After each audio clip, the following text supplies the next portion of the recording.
For a heartbeat, Anansi the spider clung to the bark of the tallest tree in the forest, watching the clay vessel tumble through the air, watching everything he'd worked for spiral toward disaster. Inside that pot swirled all the wisdom in the world, every secret, every answer, every clever solution that had ever existed, and it was falling. But let's go back. Let's go back to when Anansi's 8 legs were firmly planted on the ground, when his mind buzzed with what he thought was the most brilliant idea any creature had ever conceived. The morning sun pierced through the canopy of the African forest, painting golden stripes across the village clearing where Anansi sat spinning his web. Unlike other spiders who wove simple nets to catch flies, Anansi crafted intricate patterns, each thread a testament to his cleverness. The other animals often said he was the smartest creature in the forest, and Anansi believed them wholeheartedly.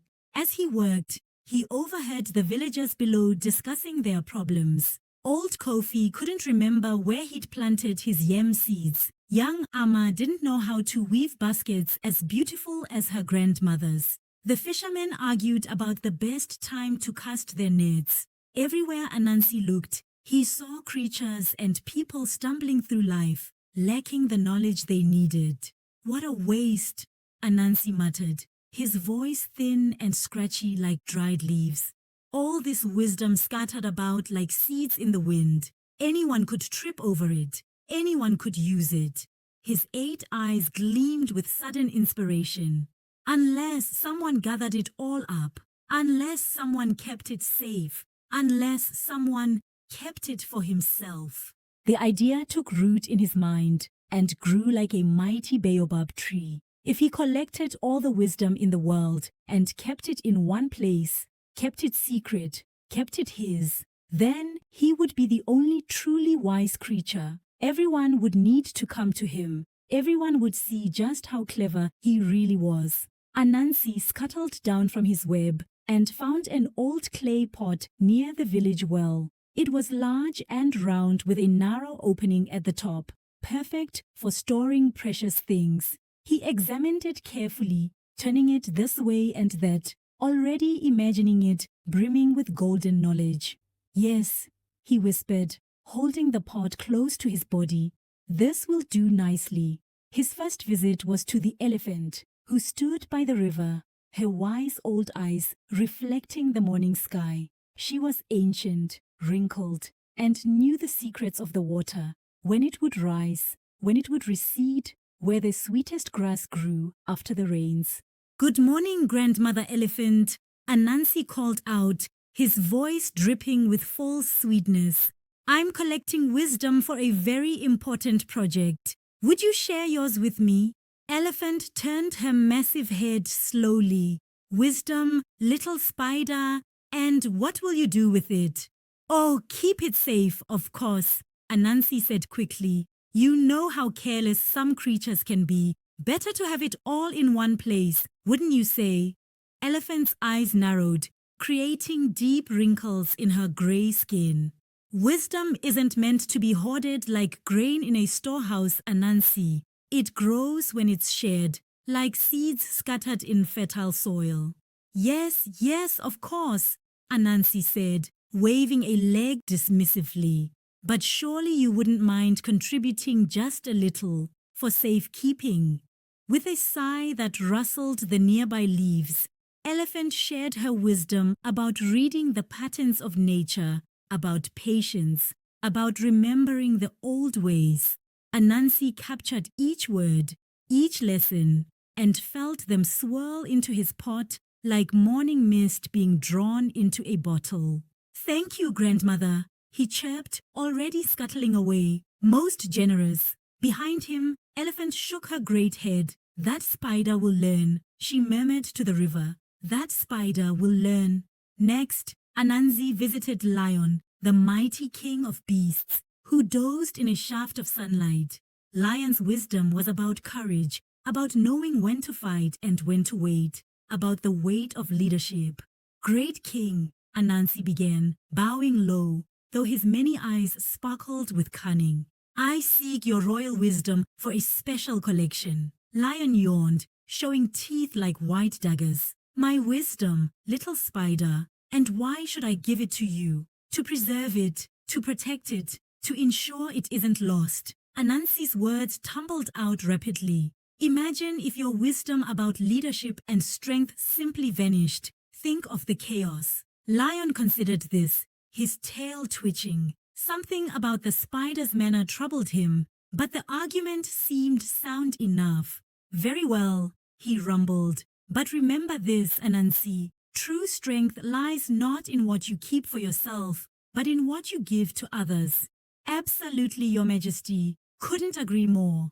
Anansi collected Lion's wisdom eagerly, feeling his pot grow heavier, richer, more valuable with each addition. Throughout the day, Anansi visited creature after creature. From owl, he gathered wisdom about seeing truth in darkness, about patience, about watching and listening before acting. The old bird hooted softly. Knowledge without compassion is like a tree without roots, Anansi. Remember that. Oh, I will, Anansi promised, though he barely heard her words over the sound of his own excitement. From tortoise, slow and steady, he collected wisdom about perseverance, about taking time to think before acting, about the value of a hard shell to protect soft hearts. Tortoise pulled his wrinkled head partially into his shell and warned, wisdom collected is not the same as wisdom earned, spider. Be careful what you do with what you take. Naturally, old friend, naturally. Anansi's legs practically danced with glee as he added Tortoise's contributions to his growing collection. By evening, the pot had grown so heavy that Anansi could barely carry it. It sloshed with invisible wisdom, each piece glowing with its own light that only he could see. Inside swirled the secrets of hunting, the knowledge of seasons, the understanding of stars, the wisdom of when to speak and when to stay silent, the mysteries of healing herbs, the tricks of survival, and 1,000 other precious things. Anansi dragged the pot back toward his home, panting with effort.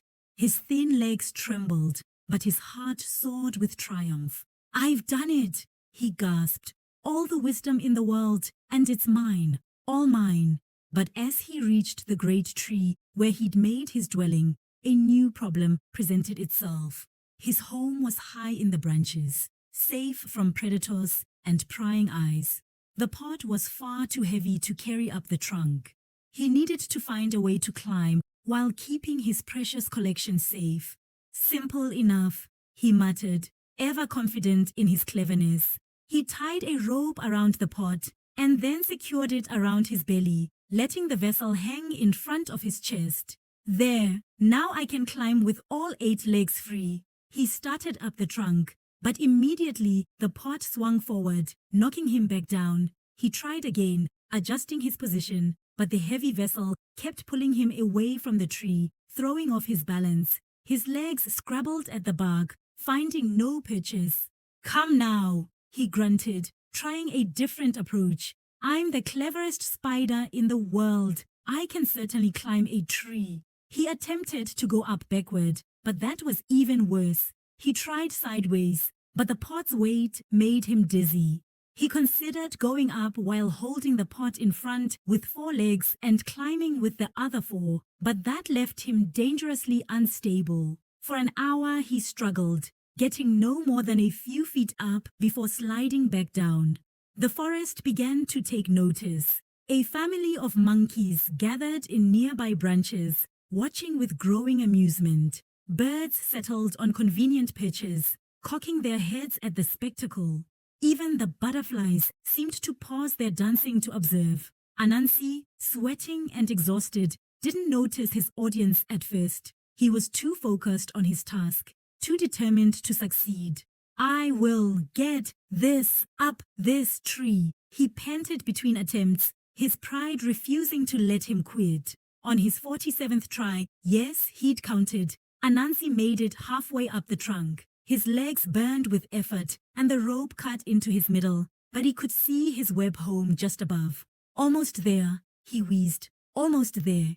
That's when he heard it, a small tinkling sound like wind chimes, laughter, a child's laughter. Below the tree, a little village boy, no more than 5 years old, stood watching. His eyes were wide with wonder and amusement. When Anansi paused to look down, the child giggled again, covering his mouth with both hands. "What's so funny?" Anansi snapped, irritation sharpening his voice. The boy pointed at the pot hanging from Anansi's belly. "Mr. Spider, why do you carry the pot in front? Why not tie it on your back? Then you could climb easily."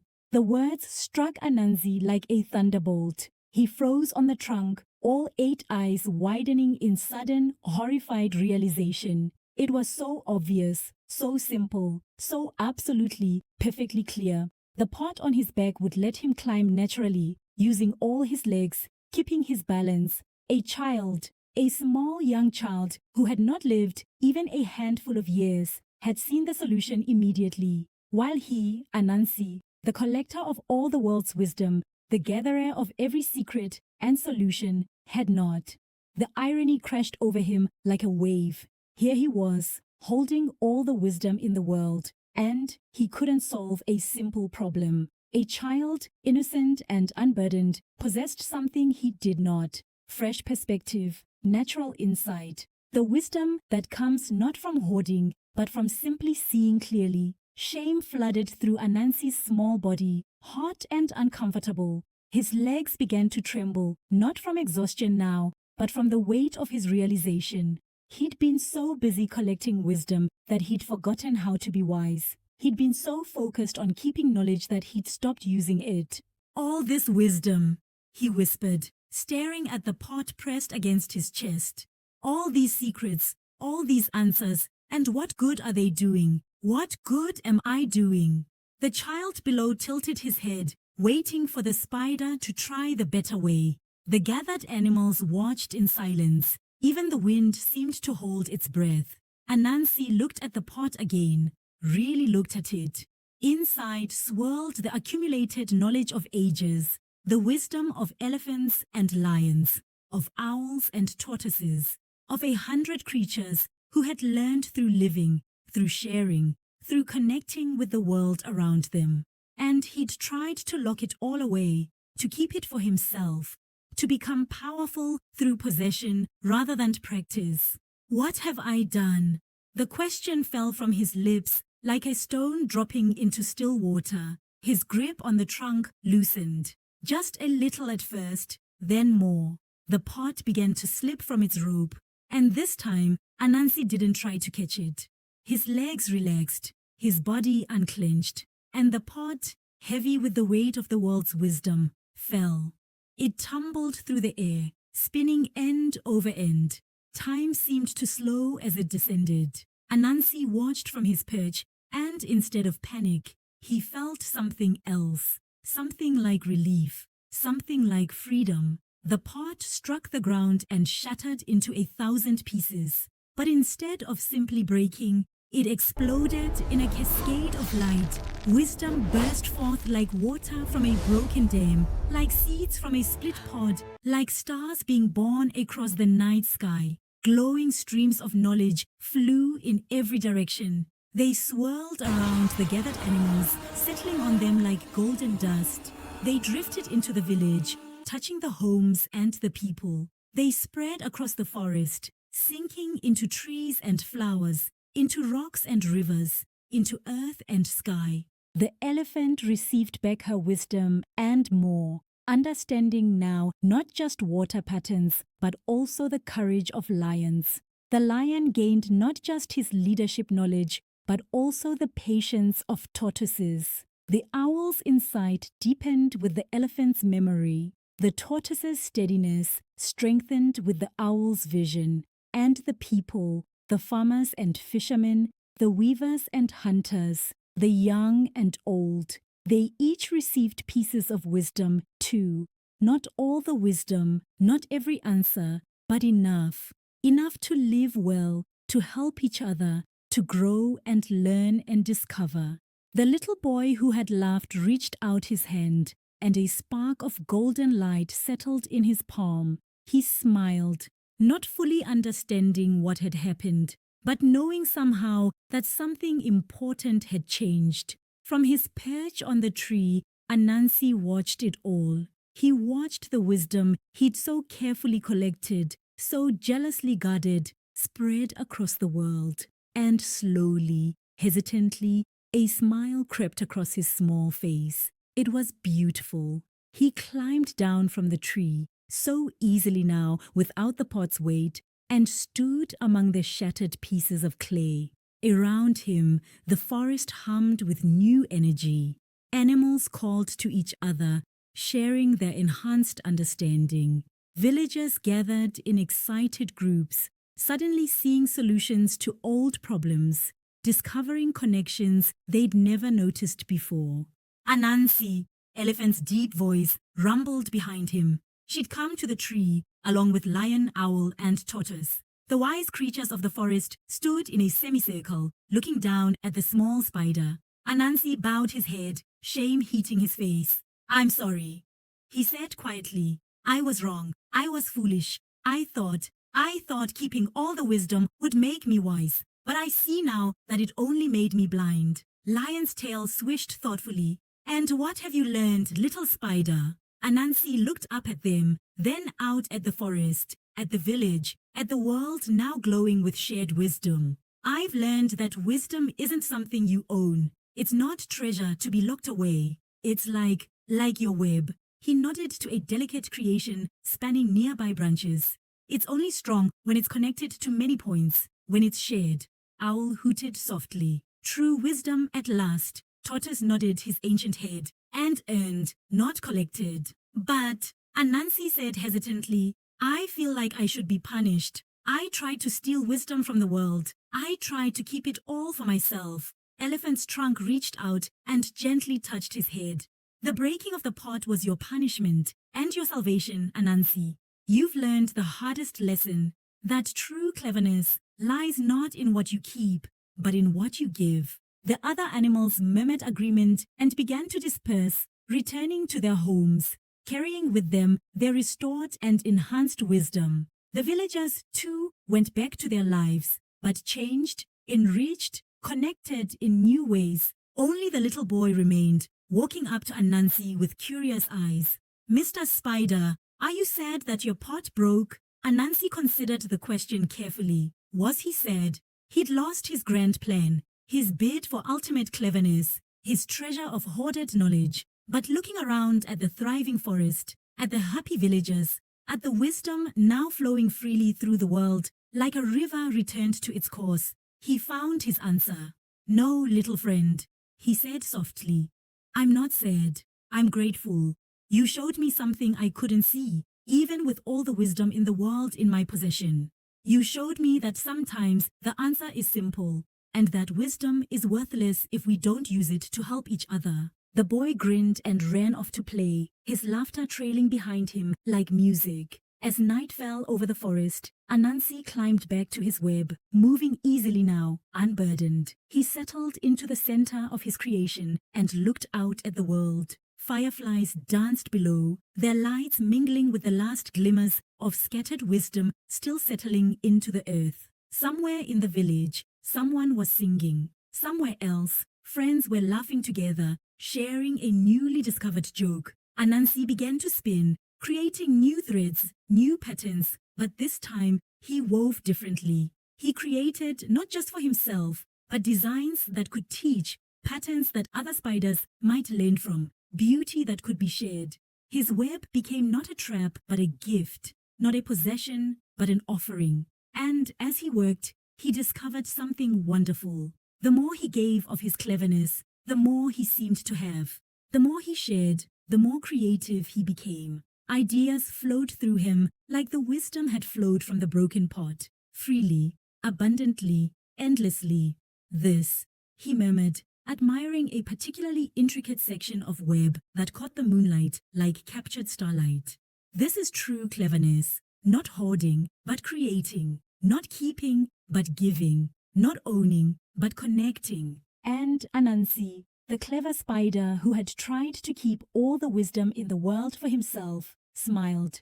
He was still clever, Perhaps the cleverest spider in the forest. But now his cleverness served a purpose beyond himself. Now his tricks and plans and schemes would be used to help, to teach, to connect. He would still be mischievous. That was his nature after all. He would still love a good prank and a clever solution. But never again would he try to keep good things from the world. Because wisdom, he had learned, was like light. You could try to trap it, bottle it, hoard it in darkness. But it was only useful when it shone freely, when it illuminated the world, when it sparked from soul to soul, growing brighter with each sharing.